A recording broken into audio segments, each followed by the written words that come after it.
Welcome to Trauma Rama Drama. My name is Maddy or Madeline Edalow. That's a fake last name because I'm ashamed of my background. Anyway, I'm coming to you from my bathroom at 8:58 a.m. It's a Monday. Yeah, so the point of this podcast, honestly, I've just had the name Trauma Rama Drama in my head for quite a while. Trauma. We talk about trauma so much these days.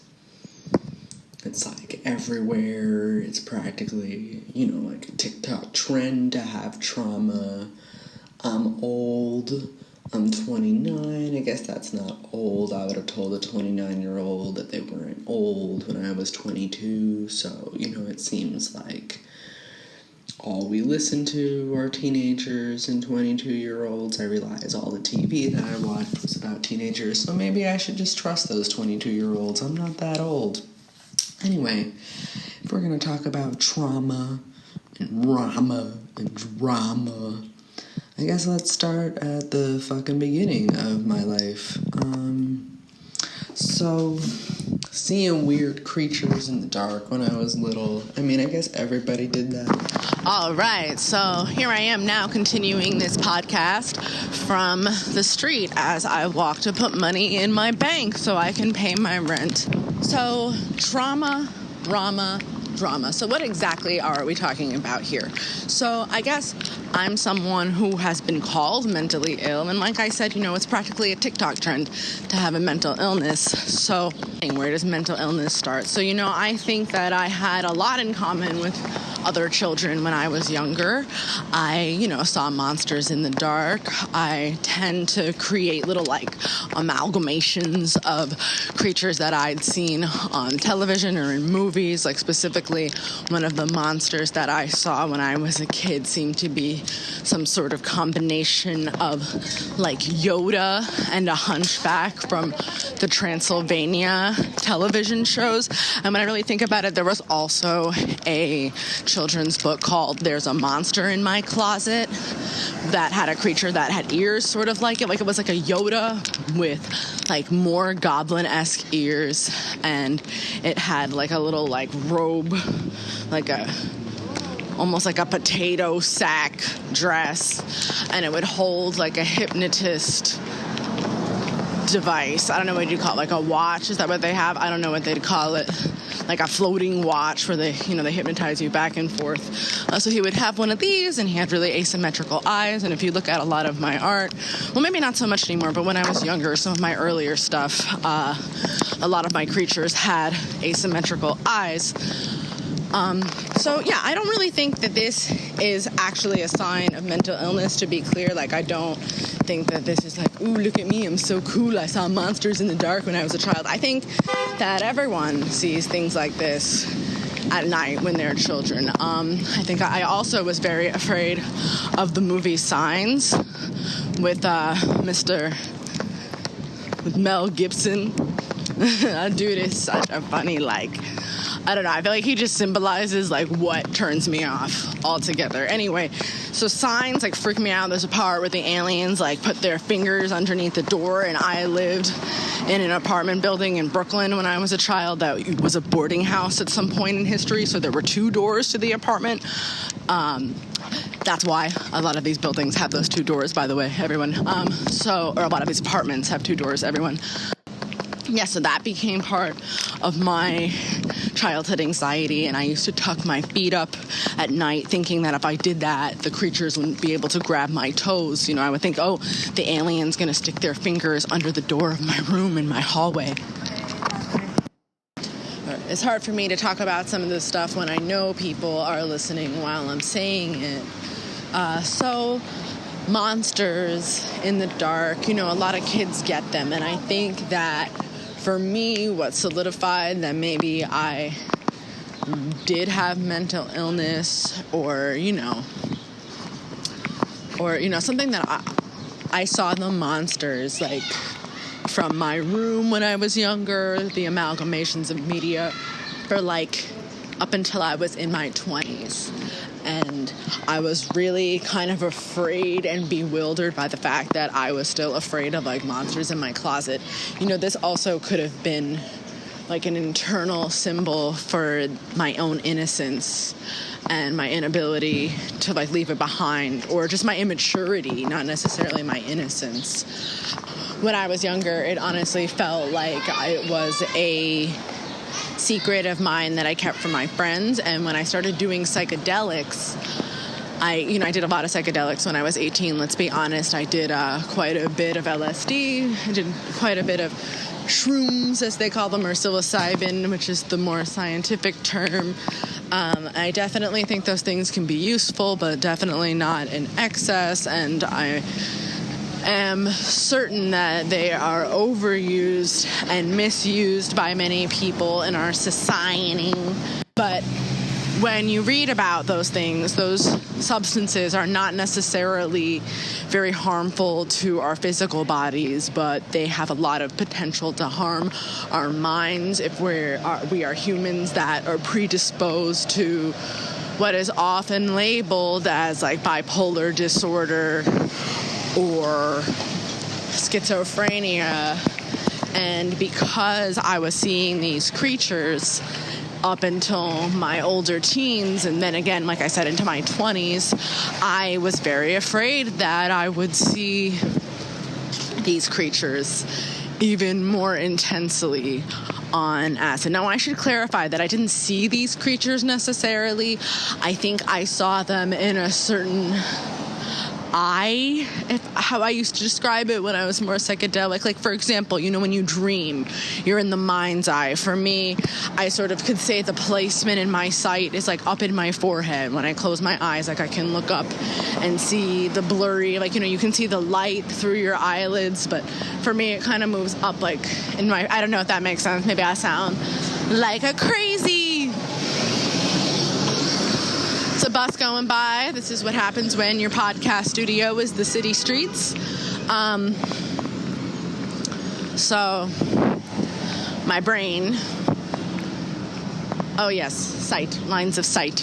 So then you have like, real world. You have the dream eye, then you have the real world eye. And I feel like the monsters or the creatures that I was seeing when I was younger existed predominantly in the mind's eye, and it was more like I could feel that they were somewhere and thought, and sort of saw it there in my head. I don't know if anybody else has had this sort of experience. If you have, please let me know. Maybe we could do a little interview on this show. I've heard other people call it imprinting, but I don't really like to use that word because that's sort of like the weird shit that the writer of Twilight called, like, when the werewolves like become absolutely obsessed with someone and they're gonna be like their mate. And in that book, sometimes she like allowed adults to imprint on children, and that's just really not the look. Like, I'm not about that, so we're not gonna use that word. We're gonna call it, I guess, in between the mind's eye or something. So that's where I could see my monsters, that I was afraid on psychedelics that they would become more apparent. As I got older, I was seriously desperate to get rid of these monsters and join the normals, which I'm sure there was really no normals and that other people were experiencing similar things. When we're talking here on Trauma, Rama, Drama, no one is special, no one is magical, we're all sick, and that's just the way it is. And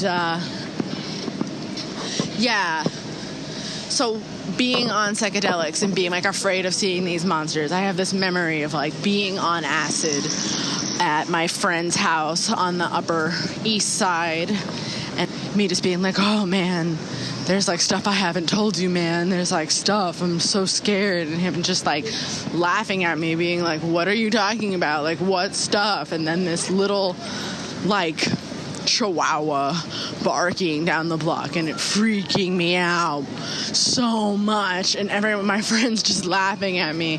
And then what happened was as I was walking at night, as I would get scared, the trees would turn into black umbrellas and then I would get even more scared, and then they would just turn into trees again. Like that I actually could trust my own mind, and that my brain was just playing tricks on me. Now, that didn't make them completely go away. I had to have a couple of more experiences before I could really rid myself of my personal monsters. So, like, as I got older...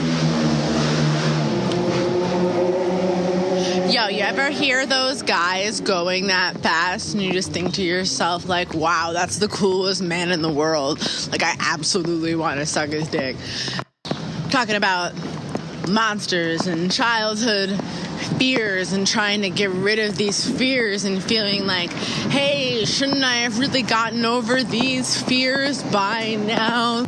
I started when I was about, 17, trying to just say hi to the monsters when I saw them, because generally when I would see them, it was just like a very quiet, eerie thing, and I would sort of go into this little internal place of anxiety. Like, I really think this is where anxiety started to form for me, and now that I'm like a full-on adult, that I'm going into my 30s, that my anxiety is now about very real things. Some of it could also be that, there's been a pandemic and I'm an adult and it's looking like the world is falling apart. That could be why, I have so much anxiety about real life things now.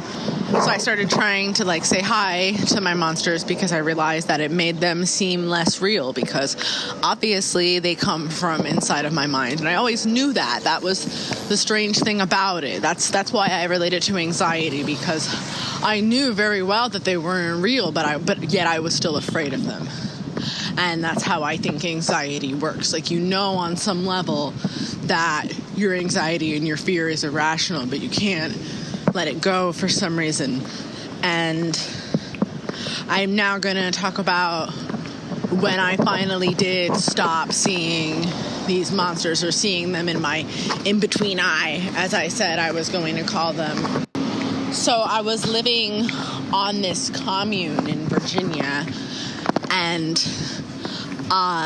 this girl was staying there. There were certain levels of status in this egalitarian commune.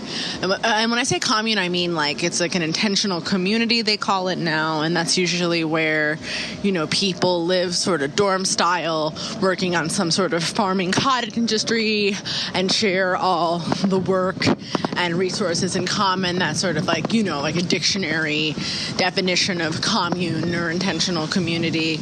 But in the case of where I was, people could be members, which meant they'd been there for a certain amount of time, and everyone else there had agreed that they could continue to stay there. Then there are people who are visitors who wrote in or had a phone interview or something, and were invited for 3 weeks to begin. Maybe they could be kicked out before that time. Maybe they could extend their stay. It was loosey-goosey, dependent on the person, dependent how much people liked them. But there was this girl there, and was not particularly liked necessarily, though she was sleeping with one of the more popular members of the commune. I don't know, but so basically we went to some Valentine's Day party, and she slept with this guy who had been my friend, who had invited me to the communes initially, who I met at Occupy DC, and she accused him of raping her. And to this day, I still believe, even though she was a kook, I believe that consent lines were crossed, because that guy definitely had boundary issues. But it still deeply upset me that this had happened, and I was in the woods. And up until this point, I would be scared of things in the dark at night there, and I would have my little fake monsters chasing me. And I would just honestly be very scared. And finally, one evening, when I was at my breaking point, I was like, I can't trust anybody. And I was walking back to one of the main houses in the commune from the little area we were allowed to smoke weed and cigarettes in. And and I saw my creature, or like one of my main monsters, and like another one, like out of the left corner of my eye, where they usually are. That's kind of like, they're usually like sort of like off to the side. And I kind of was like, hey, look, I can't trust anyone. Can I trust you guys? You know, I honestly, like, I was stoned. This was influenced by weed, let's not lie. You know, inherent anxiety could contribute to being on drugs. Like I said before, on LSD, like, you know, I was so afraid I was going to see them, and they didn't play a role, but yet I was still afraid of them. So anyway, I was like, I don't trust anyone. Can I trust you guys? You guys have never hurt me. Why have I been afraid of you for so long when you come for me? And they were like, glad you finally realized that. And then they walked with me to the main house, you know, in my head. And I never saw them again. And to this day, I still think that they aren't real, and they're in my mind, and they represent a tool, or like the protect myself instinct. And honestly, like, it's very emotional to me that my mind was so abstract, and how long of a journey it took me to trust myself. And I also think the monsters became enhanced because when I was 19 or 20 or around when this happened, I had gotten out of a relationship with someone who was very emotionally and spiritually abusive. In fact, they believed themselves to be the reincarnation of Siddhartha Gautama, which is actually just a Buddhist deity. Or it was very weird. It was very drug-induced. Maybe I'll touch maybe I'll touch upon it in a future episode of Trauma, Rama, Drama. But honestly, all this talk about like monsters and how they're like internal and you can make peace with them. I'm very moved by this idea that we're all sort of monsters that just need a little extra love. Like, I know that's corny, but I think so many people are mistreated gems, and I feel like making peace with my monsters, my inner monsters, is what gave me peace. And I think you don't have to spend any time around anyone who has harmed you. That this is not what I mean when I say what I'm about to say, but it can be so healing to try to have empathy for people that you may have thought were monsters. At some point, someone, when I was younger, looked at my demonic art of sort of me drawing these monsters that I used to see, and they were like, you're painting something that you don't like about yourself, but you also kind of like it because you keep trying to reproduce it. And I think in a way, I have always wanted to connect to the imperfect, because I think that everyone is imperfect. And in a way, that's like what connects us all. And I don't play video games very often, but I do have a boyfriend who does. And he was telling me about this game, Undertale, that I watched quite a bit of. And in Undertale, there are these monsters, and one of them is like the Monster King, and he had a very traumatic thing happen, and basically you have the choice whether or not you're going to be mean or nice to the monsters, and that completely affects how they're going to treat you. I guess the point of what I'm trying to make with this episode is you get to choose how you're going to deal with stuff. And I also think that can sometimes be a gaslighty thing to say, because I think some people are actually in economic situations that are, set up to be impossible to get out of. Like, if you really are in a can't get out of it situation, I don't know if positive thinking is really going to help you. I think that shit is toxic positivity. However, I think that if you're dealing with past traumas and you're dealing with things about yourself that you struggle with, you have to give love to it. Even if I'm not saying go back to abusive people or give them your time or anything like that. I'm just saying, like, if you can, try to remember that everyone is a mistreated gem. And I think that some of what continues creating trauma is people not being able to move on from the things that hurt them enough to be able to become people who don't continue hurting in similar ways. I know that after I was in the relationship with the person who believed they were Siddhartha Gautama, I forever since then have been a less good romantic partner, and I know that every day I have to work to be nice to the monster within me and the monsters that have harmed me in my head. And maybe they're not necessarily monsters with a negative connotation. Monsters are just humans that are not able to be seen in a positive light, whether it's by themselves or other people. All right, my name is Madeline Edalow. I also go by Maddy Edalow. You can find me on Instagram at Madeline Edalow. You can also find my art at Maddy Edalow Art. Thank you so much for listening to Trauma, Rama, Drama.